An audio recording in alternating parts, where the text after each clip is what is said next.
പ്രത്യേക രീതിയിൽ അദ്ദേഹത്തെ കാണുന്നുണ്ട്, ടെററിസ്റ്റ് എന്ന് കാണുന്നതുകൊണ്ടാണ്. അതേമാതിരി തൊഗാഡിയുടെ ഇഷ്യൂ വന്നപ്പോൾ അദ്ദേഹം ബഹളം വെച്ചല്ലോ. തൊഗാഡിയുടെ ഇഷ്യൂ, തൊഗാഡിയ ഭരണഘടനയെ അംഗീകരിക്കുന്ന ആളാണെങ്കിൽ ഒന്നുകിൽ കോടതിയിൽ ഹാജരാക്കണം, ആരും പോയി പിടിക്കണ്ട, അല്ലെങ്കിൽ അദ്ദേഹത്തിന് വക്കീലിനെ വെച്ച് വാദിക്കണം. രണ്ടും ചെയ്യുന്നില്ലല്ലോ. തൊഗാഡിയെ ഒരു ഭീകരവാദിയായി മലയാളികളും കാണുന്നില്ല. ഇതാ വ്യത്യാസം, കാഴ്ചപ്പാടുകളുടെ വ്യത്യാസമാണ്. മലയാളികൾ കാണിക്കുന്ന മര്യാദ തൊഗാഡിയോട്, അത് കാണിക്കാനുള്ള ഹൃദയവിശാലതയൊന്നും BJPക്ക് ഒരു കാലത്തുമില്ല, ഉണ്ടാവുകയുമില്ല. ശരി, അതാണ് അതിന്റെ രാഷ്ട്രീയം. ശരി, ഞാൻ തിരികെ എത്താം. അതിന് മറുപടിയും അടുത്ത ഘട്ടത്തിൽ പറഞ്ഞോളൂ. ശ്രീ മുഹമ്മദ് റിയാസ്, കേരള സർക്കാർ ഒരു കത്തയക്കുകയാണ്, ഇങ്ങോട്ട് കടത്തിയാൽ പിന്നെ ഇവിടുത്തെ സുരക്ഷ ഞങ്ങൾ ഉറപ്പുവരുത്തിക്കോളാമെന്ന്.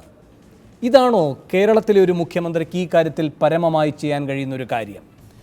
ഇതിനപ്പുറത്തേക്ക് ഇപ്പോൾ ഇതിൻ്റെ ഒരു നീതിയുടെ തലം വിശാലാർത്ഥത്തിൽ മനസ്സിലാക്കിക്കൊണ്ട് ഈ വിഷയത്തിൽ ഇടപെട്ടുകൂടായിരുന്നോ? കാരണം മദനി എന്നത് ഇപ്പോൾ ഒരു കൈമാറ്റ ചടങ്ങിന് വേണ്ടി കാത്തു നിൽക്കുന്ന വ്യക്തി മാത്രമല്ല.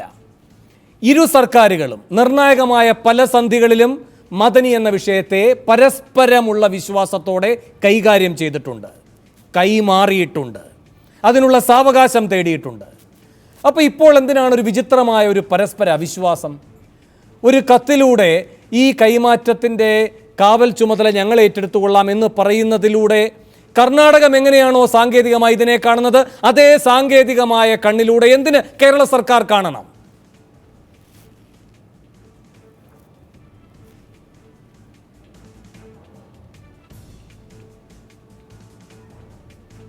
റിയാസ്, എനിക്ക് കേൾക്കാൻ വയ്യ.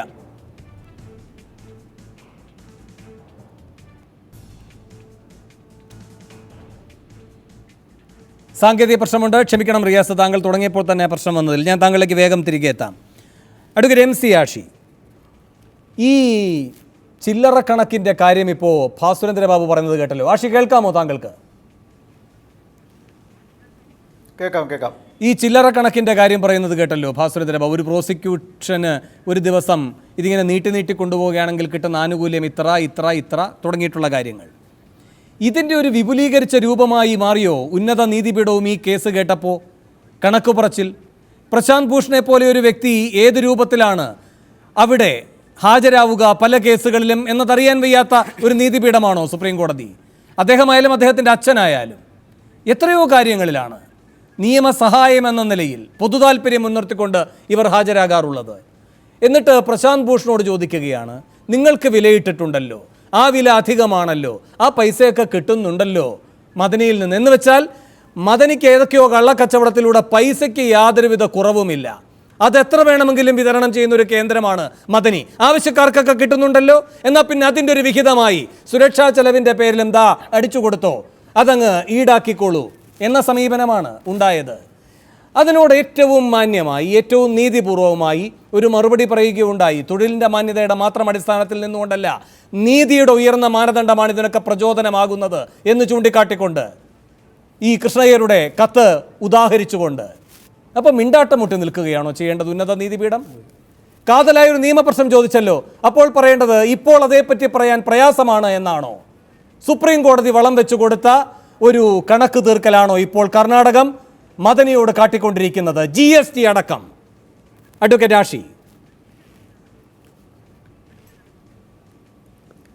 അല്ല, ബഹുമാനപ്പെട്ട സുപ്രീം കോടതി ഇക്കാര്യത്തിൽ ഈ ശ്രീ മദനിക്ക് അനുകൂലമായിട്ടുള്ള ഒരു സമീപനമാണ് സ്വീകരിച്ചിട്ടുള്ളത്. അതുകൊണ്ടാണ് അദ്ദേഹത്തിന് മകൻ്റെ വിവാഹവുമായി ബന്ധപ്പെട്ട കാര്യത്തിൽ ഇവിടെ പങ്കെടുക്കാൻ കഴിയുന്നതും 14 ദിവസം അതിന് അനുമതി ലഭിക്കുകയും ഉണ്ടായിട്ടുള്ളത്. പിന്നീട് വന്നിട്ടുള്ള വ്യവസ്ഥകൾ അതിന് ശേഷം ഉണ്ടായിട്ടുള്ളതാണ്. പ്രത്യേകിച്ച് നമ്മുടെ രാജ്യത്തെ നിലവിലുള്ള ഒരു സംവിധാനം അനുസരിച്ച് ക്രമസമാധാനം പാലിക്കേണ്ടത് അതാത് സംസ്ഥാന സർക്കാരുകളാണ്, ഡൽഹിയിലൊഴികെ. അപ്പോൾ ഈ സംസ്ഥാന സർക്കാരുകൾ ഇക്കാര്യത്തിൽ ചില ആശങ്ക കോടതികളെ അറിയിച്ചു കഴിഞ്ഞാൽ കോടതിക്ക് അതിനകത്ത് തീരുമാനമുണ്ടാക്കുന്നതിന് പ്രത്യേകിച്ച് പരമാധികാരം ഉണ്ടായി എന്ന് വരില്ല. അത് സംസ്ഥാന സർക്കാരുകളുടെ ഒരു വിവേചന അധികാരമാണ്. ആരാണോ ക്രമസമാധാനം പാലിക്കുന്നത് ആ ഏജൻസിയുടെ ഒരു വിവേചന അധികാരമാണ്. ആ അധികാരം പാലിക്കുന്ന സമയത്ത് ഇതിനകത്ത് വല്ല അവകാശ ലംഘനവും നടക്കുന്നുണ്ടോ എന്ന് പരിശോധിക്കേണ്ട ഒരു ഉത്തരവാദിത്തം എല്ലാ കോടതികൾക്കുമുണ്ട്. അതിനകത്ത് സംശയമില്ലാത്ത കാര്യമാണ്. ഈ ക്രമസമാധാനം പാലിക്കുന്ന സംവിധാനം വാടകയ്ക്ക് കൊടുക്കുന്ന ഒരു രൂപം ഈ രാജ്യത്തുണ്ടാകുന്നത് വളരെ അപകടകരമായിട്ടുള്ളൊരു സ്ഥിതി. വളരെ പ്രധാനപ്പെട്ട നിരീക്ഷണമാണ്. ഈ കേസിൽ തന്നെ വസ്തുത എടുത്ത് പരിശോധിച്ചാൽ, തുടർന്നോളൂ ആഷി, ഭാസുരേന്ദ്ര ബാബുവിന് അതിൽ ചേർക്കാനുണ്ട്, ഞാൻ ഭാസുരേന്ദ്രയിലേക്ക് വരാം. പരിശോധിച്ചാൽ വേണു, ഞാൻ പറയുന്നത് ഈ കേസിലെ തന്നെ വസ്തുത എടുത്ത് പരിശോധിച്ചാൽ ഇതിലിപ്പോൾ പറയുന്ന കാര്യം എന്താ, മദനി എന്ന് പറയുന്ന പിന്നെ ശാരീരികമായി ബുദ്ധിമുട്ടുള്ള ഒരു ക്രൈം നടത്തുന്നതിന് യാതൊരു ശേഷിയുമില്ലാത്തൊരു മനുഷ്യൻ ഇവിടെ എന്ത് കുറ്റകൃത്യമാണ് നടപ്പാക്കാൻ പോകുന്നത് എന്നതിന് വിശദീകരണമായി വന്നത് അദ്ദേഹത്തിനെതിരെ എന്തെങ്കിലും കുറ്റകൃത്യങ്ങൾ നടക്കുന്നത് തടസ്സപ്പെടുത്തുന്നതിന് വേണ്ടിയിട്ടാണ് ഈ വലിയ ചെലവ് ഉപയോഗിച്ച് സുരക്ഷ ഏർപ്പാടാക്കുന്നത് എന്നാണ്. മറ്റൊരു വ്യക്തി, ഏതെങ്കിലും ഒരു വ്യക്തി ഒരു കുറ്റകൃത്യം നടത്തുന്നത് തടസ്സപ്പെടുത്തുന്നത് ക്രമസമാധാന പാലന ചുമതലയുള്ള സർക്കാരുകളുടെ ബാധ്യതയാണ്. അതിന് ഇരയാകുന്ന വ്യക്തിയുടെ ബാധ്യതയല്ല അത്. ആ ബാധ്യതയിൽ നിന്ന് ഈ സർക്കാരുകൾ എന്തിൻ്റെ അടിസ്ഥാനത്തിലാണ് ഒഴിഞ്ഞു മാറുന്നത്? ഇവിടെ ഇപ്പോൾ 14 ദിവസത്തേക്ക് ഇട്ടുള്ള ചെലവ് എന്ന് പറയുന്ന സംഖ്യ അവിടുത്തെ സംസ്ഥാന മുഖ്യമന്ത്രിയുടെ സുരക്ഷയ്ക്ക് ഇവർ ചെലവഴിക്കുന്നുണ്ടോ? ഇതിനൊരു മാനദണ്ഡങ്ങൾ വേണമല്ലോ. സർക്കാർ സംവിധാനങ്ങൾ ഉപയോഗിക്കപ്പെടുമ്പോൾ അത് ഏത് തരത്തിൽ ഉപയോഗിക്കപ്പെടുന്നു എന്നുള്ളത് പരിശോധിക്കപ്പെടേണ്ടതുണ്ട്. ഇപ്പോൾ നമ്മൾ കേരള ഹൈക്കോടതിയിലെ കാര്യം തന്നെ എടുത്താൽ ഒരു വർഷത്തിൽ 100 കണക്കിന് ഹർജികൾ വരുന്നുണ്ട് പോലീസ് പ്രൊട്ടക്ഷൻ ആവശ്യപ്പെട്ടുകൊണ്ട്. വിവിധ തരത്തിൽ വിവിധ വ്യക്തികൾ, വിവിധ മേഖലകളിലുള്ളവർ, അവർക്ക് പലർക്കും സംരക്ഷണം കൊടുക്കുന്നതിന് വേണ്ടി ഹൈക്കോടതി ഉത്തരവിടാറുണ്ട്. അതൊരു സുരക്ഷയാണ്, അത് സർക്കാരിൻ്റെ ബാധ്യതയാണ്. ഇനി മുതൽ ഓരോ ഹർജിയിലും ഇത്ര രൂപ വീതം നിങ്ങൾ കെട്ടിവെക്കണം, അത് സർക്കാരിൻ്റെ ഒരു ചെലവ്, ഒരു ബില്ല് GST സഹിതം ഒപ്പിട്ട് തന്നാലേ ഗവൺമെൻറ് ബിൽഡർ ഫയൽ ചെയ്താലേ ഉത്തരവിടുമെന്ന് പറഞ്ഞു കഴിഞ്ഞാൽ ഈ രാജ്യത്തെ സുരക്ഷാ സംവിധാനം എവിടെ എത്തി നിൽക്കും? അതുകൊണ്ട് ഇതൊരു തുടർന്ന് കൊണ്ടുപോകാൻ കഴിയാത്ത ഒരു കീഴ്വഴക്കമാണ്. ഇത്രയും വലിയ സംഖ്യ വന്നോ വന്നില്ലയോ എന്നുള്ളതല്ല. പക്ഷേ ആഷി, ഇതിന് സാഹചര്യം ഒരുക്കിയത് ആരാണ്? ഇതിന് സാഹചര്യം ഒരുക്കിയത് സുപ്രീം കോടതിയല്ലേ? അല്ല, സുപ്രീം കോടതിക്ക് ഞാൻ പറഞ്ഞല്ലോ, ബഹുമാനപ്പെട്ട സുപ്രീം കോടതിക്ക് ഇതിനകത്ത് ഇന്ന കാര്യങ്ങൾ ചെയ്യൂ എന്ന് പറയുന്നതിന് അധികാരമില്ല. പക്ഷേ ചില സമയങ്ങളിൽ ചില വ്യക്തികളുടെ അവകാശങ്ങൾ സർക്കാരുകളോ മറ്റോ ബോധപൂർവം നിഷേധിക്കുന്നു എന്ന് ഉറപ്പ് വന്നാൽ അവിടെ ഇടപെടേണ്ടതും കാര്യമായ ഉത്തരവുകൾ പുറപ്പെടുവിക്കേണ്ടതും ആ ബഹുമാനപ്പെട്ട കോടതിയുടെ ചുമതലയാണ്. അത് നാളെ ഈ കേസ് വീണ്ടും വരുന്നുണ്ട്, എന്തുണ്ടാകുമെന്ന് നമുക്ക് പരിശോധിക്കാവുന്നതാണ്. ആഷി, ഈ സുപ്രീം കോടതി ഈ കാര്യങ്ങൾ കേൾക്കുമ്പോൾ താങ്കൾക്ക് പൈസയൊക്കെ കിട്ടുന്നില്ലേ എന്ന് പ്രശാന്ത് ഭൂഷണോട് ചോദിക്കുന്നത് എന്ത് ചേതോ വികാരത്തിൻ്റെ അടിസ്ഥാനത്തിൽ? നിയമപരമല്ല കേട്ടോ ആ ചോദ്യം. ആ ആശങ്ക എന്ന് പറയുന്നത് ഭരണഘടനയുടെ സത്തയെ ഉൾക്കൊള്ളുന്നതോ നീതിയുടെ ഒരു വാക്യമോ അല്ല. ആ ചോദ്യം തന്നെ തെറ്റാണ് വേണു. കാരണം ഒരു സ്വകാര്യ അഭിഭാഷകൻ ശമ്പളം മേടിക്കുന്നത് അദ്ദേഹത്തിൻ്റെ കക്ഷിയിൽ നിന്നാണ്. അദ്ദേഹത്തിൻ്റെ കക്ഷിയോട് മാത്രമാണ് ഒരു സ്വകാര്യ അഭിഭാഷകന് ബാധ്യതയുള്ളത്. പക്ഷേ ഈ പറയുന്ന നീതിന്യായ സംവിധാനവും നിയമപാലന സംവിധാനവും ക്രമസമാധാന പാലനവും ശമ്പളം മേടിക്കുന്നത് ഇവിടുത്തെ ജനങ്ങളിൽ നിന്നാണ്. അവർക്ക് ജനങ്ങളോട് ബാധ്യതയുണ്ട്. അതുകൊണ്ട് ഈ ചോദ്യം അവർ ഒരു അഭിഭാഷകനോട് ചോദിക്കുമ്പോൾ സൂക്ഷിച്ച് ചോദിക്കണം. കാരണം ഇത് തിരിച്ചു ചോദിച്ചു കഴിഞ്ഞാൽ ചിലപ്പോൾ ഉത്തരം മുട്ടിപ്പോവും. ശരി, ഞാൻ താങ്കളേക്ക് തിരികെ എത്താം. റിയാസ്, ഞാൻ നേരത്തെ ചോദിച്ച ചോദ്യം താങ്കൾ കേട്ടോ എന്നാണ് ഞാൻ മനസ്സിലാക്കുന്നത്. താങ്കൾ പറഞ്ഞു തുടങ്ങിയപ്പോഴായിരുന്നു സാങ്കേതിക പ്രശ്നം. താങ്കൾക്ക് തുടരാം. കേട്ടു. ഒന്ന്, കേരളത്തിലെ ഗവൺമെൻറ് ഇതൊരു സാങ്കേതിക പ്രശ്നം മാത്രമായിട്ടല്ല കണ്ടിട്ടുള്ളത്. കേരളത്തിലെ ഗവൺമെൻറ്റിനെ നയിക്കുന്ന രാഷ്ട്രീയ പ്രസ്ഥാനം വിചാരണ തടവുകാരോട് എടുത്തിട്ടുള്ളൊരു സമീപനമുണ്ട്. ആ സമീപനവുമായി കൂട്ടി വായിക്കുന്ന പ്രശ്നമാണിത്. ആ നിലയിലാണ് ഈ പ്രശ്നത്തെ കണ്ടിട്ടുമുള്ളത്. നമുക്കറിയാം, ഈ വിഷയത്തിലേക്ക് കടക്കുന്നതിന് മുമ്പ് കർണാടക സംസ്ഥാന ഗവൺമെൻറ് എടുത്തിട്ടുള്ള നിലപാട് നീതി നിഷേധമാണ്. കർണാടക സംസ്ഥാന ഗവൺമെൻറ്റിനെ നയിക്കുന്ന രാഷ്ട്രീയ പ്രസ്ഥാനത്തിനൊരു വ്യക്താവ് ഈ ചർച്ചയിലില്ല. പക്ഷേ ആ കുറവ് പത്മകുമാർ പരിഹരിക്കുന്നുണ്ട് എന്നുള്ളത് കൊണ്ട് അതില്ലാത്തത് എടുത്തു പറയാൻ ഞാൻ ആഗ്രഹിക്കുന്നില്ല. പരോള് ജയിൽ ആക്ട് പ്രകാരം 6 കാരണങ്ങളാലാണ് ലഭിക്കുന്നത്. നമുക്കറിയാം, ഒന്ന്, കുടുംബത്തിൽ ആരെങ്കിലും അപകട മരണം ഉണ്ടായാൽ, അല്ലെങ്കിൽ 2 ഭാര്യ പ്രസവിച്ചാൽ, 3 മറ്റ് വീട് സ്വത്ത് സംബന്ധമായ എന്തെങ്കിലും ആവശ്യത്തിന് എത്തേണ്ട ആവശ്യമുണ്ടെങ്കിൽ എത്തുക, 4 പ്രകൃതി ദുരന്തം കാരണം വീട് തകർന്നാൽ, 5 വീട്ടിലൊരു കല്യാണം, ഇങ്ങനെയൊക്കെയുള്ള 6 പ്രധാനപ്പെട്ട കാരണങ്ങളാലാണ്. ഈ 6 കാരണങ്ങളാൽ പ്രധാനപ്പെട്ടൊരു കാരണത്തിൻ്റെ ഭാഗമായിട്ടാണ് അബ്ദുൽ നാസർ മദനിക്ക് പരോൾ അദ്ദേഹം അപേക്ഷിച്ചിട്ടുള്ളത്. സ്വാഭാവികമായിട്ടും അത് കൊടുക്കണം. ഇവിടെ അബ്ദുൽ നാസർ മദനി എന്നുള്ളൊരു വ്യക്തിയല്ല ഇവിടെ പ്രശ്നം. ഇവിടെ മനുഷ്യാവകാശ പ്രശ്നമായിട്ടാണ് ഇതിനെ കാണേണ്ടത്. ഈ മനുഷ്യാവകാശ പ്രശ്നമായി ഇതിനെ കാണുന്ന സമയത്ത് തന്നെ ശ്രീ വേണു, ഇവിടെ as per the present statistics of 2015 4,19,623 തടവുകാരാണ് ഇന്ത്യയിൽ ജയിലുകളിലുള്ളത്. അതിൽ 2,82,112 പേർ വിചാരണ തടവുകാരാണ്. അതായത് 67% മൊത്തം ഇന്ത്യയിലെ തടവുകാരിൽ വിചാരണ തടവുകാരാണ് അതിൻ്റെ റേഷ്യോയിലുള്ളത്. ഈ വിചാരണ തടവുകാർ എങ്ങനെ അനന്തമായി വിചാരണ നീട്ടി ജയിലിൽ കിടക്കുന്ന രീതിയാണ് ആദ്യം തിരുത്തേണ്ടത് ഞങ്ങൾ പറഞ്ഞിരുന്നു. വിചാരണ തടവുകാരെ പ്രത്യേകിച്ച് രാജ്യത്ത് തന്നെ പ്രത്യേക സംവിധാനമുണ്ടാക്കി പെട്ടെന്ന് വിചാരണ നടത്തണം എന്ന അഭിപ്രായം ഞങ്ങൾ പറഞ്ഞിരുന്നു. ഇത് പറയുമ്പോൾ ശ്രീ പത്മകുമാർ ഇവിടെ ചില കാര്യങ്ങൾ പറഞ്ഞപ്പോൾ എന്നെ അത്ഭുതപ്പെടുത്തി. ഇരട്ട നീതി എന്നൊക്കെ പറയുമല്ലോ, ഇരട്ട നീതി ഇവിടെ സംഭവിക്കുന്നു. നോക്കൂ നിങ്ങൾ, ഗുജറാത്ത് ഹൈക്കോടതിയുടെ അതുൽ വൈദ്യക്ക് ജാമ്യം അനുവദിച്ച വിഷയം നമ്മളൊക്കെ ചർച്ച ചെയ്തിരുന്നു. അതുൽ വൈദ്യക്ക് 7 വർഷം തടവിന് ശിക്ഷിച്ച വ്യക്തിയാണ്. 7 വർഷം തടവിന് ശിക്ഷിച്ച വ്യക്തി ഗുൽബർഗ് സൊസൈറ്റി മസാക്കറുമായി ബന്ധപ്പെട്ടാണ്. അദ്ദേഹത്തിന് ഗുജറാത്ത് ഹൈക്കോടതി ജാമ്യം അനുവദിക്കുക. ഇന്ത്യയുടെ ചരിത്രത്തിൽ ആദ്യമായിട്ടായിരിക്കും ഇങ്ങനെ ശിക്ഷിക്കപ്പെട്ട ഒരാൾക്ക് ജാമ്യം അനുവദിക്കുന്നത് വരുന്നു.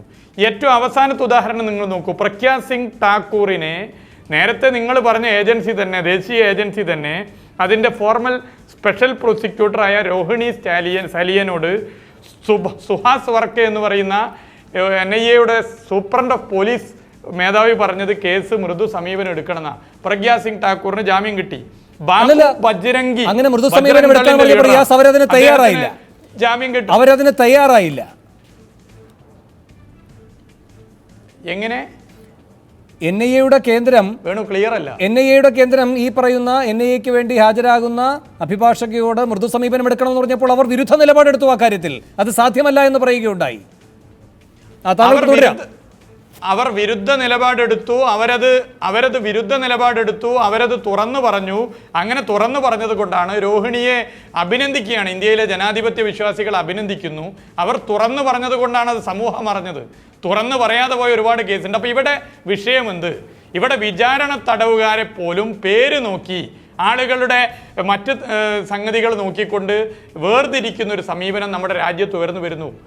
കേരളത്തിൻ്റെ മുഖ്യമന്ത്രിയുടെ പ്രസ്ഥാനത്തിൻ്റെ അഖിലേന്ത്യാ ജനറൽ സെക്രട്ടറി നേരത്തെയായിരുന്ന സഖാവ് പ്രകാശ് കാരാട്ട് ഇന്ത്യയിലെ വിചാരണ തടവുകാരിൽ ഇന്ത്യയുടെ മൊത്തം ജനസംഖ്യയിലെ മതന്യൂനപക്ഷങ്ങൾ, പ്രത്യേകിച്ച് മുസ്ലിം ജനവിഭാഗങ്ങളുള്ളവരുടെ ജനസംഖ്യ ശതമാനത്തേക്കാൾ അധികം വിചാരണ തടവുകാരിൽ മുസ്ലിം ജനസാമാന്യത്തിലെ ചെറുപ്പക്കാരുണ്ട് എന്നുള്ള പഠനം തിരിച്ചറിഞ്ഞുകൊണ്ട് അവരെയും കൂട്ടി ഇന്ത്യയുടെ അന്നത്തെ പ്രസിഡന്റ് പ്രണബ് മുഖർജിയെ കണ്ടിരുന്നു. അപ്പോൾ ഇതേതെങ്കിലും ഒരു വ്യക്തിയുടെ പ്രശ്നമല്ല, ഇതേതെങ്കിലും ഒരു പ്രത്യേക മത പ്രശ്നമല്ല. മദനി എന്ന് പറയുന്ന ഒരു മനുഷ്യന് നീതി ലഭിക്കണമെന്നുള്ള ആവശ്യം ഉയർത്തുമ്പോൾ അത് എന്തെങ്കിലും പ്രീണനമായോ അല്ലെങ്കിൽ മറ്റെന്തെങ്കിലും മൗലികവാദത്തെ പിന്തുണക്കുന്നതായോ ചിത്രീകരിക്കാൻ ശ്രമിച്ചാൽ അത് വിലപ്പോകില്ല. ഇവിടെ വിഷയത്തിലേക്ക് കിടക്കണം. പത്മകുമാറിനെ പോലെയുള്ളവർ മനുഷ്യ അവകാശത്തെക്കുറിച്ച് വളരെ കൃത്യമായി മനസ്സിലാക്കിക്കൊണ്ട് അഭിപ്രായം പറയണം. അങ്ങനെ നോക്കുമ്പോൾ കർണാടക ഭരിച്ച കോൺഗ്രസ് ഗവൺമെൻറ് എടുത്ത സമീപനം BJPയുടെ B ടീമായ ഒരു രാഷ്ട്രീയ പ്രസ്ഥാനം എടുക്കുന്ന സമീപനം പോലെ തന്നെ കാണാൻ പറ്റൂ. അതിൽ നിന്നും വ്യത്യസ്തമായിക്കൊണ്ട് മനുഷ്യാവകാശ ലംഘനത്തിന് വേണ്ടി അടിയുറച്ച് നിൽക്കുന്ന ഒരു പ്രസ്ഥാനത്തിൻ്റെ ഒരു സമുന്നത നേതാവ് കേരളം ഭരിക്കുന്ന ഘട്ടത്തിൽ എടുത്ത നിലപാട് അഭിനന്ദനാർഹമാണ്, മാതൃകാപരമാണ്. ശരി, അഡ്വക്കേറ്റ് ഉസ്മാൻ ഇപ്പോൾ ടെലിഫോൺ ലൈനിലുണ്ടെന്നാണ് ഞാൻ പ്രതീക്ഷിക്കുന്നത്. ശ്രീ ഉസ്മാൻ, താങ്കൾക്ക് കേൾക്കാമോ?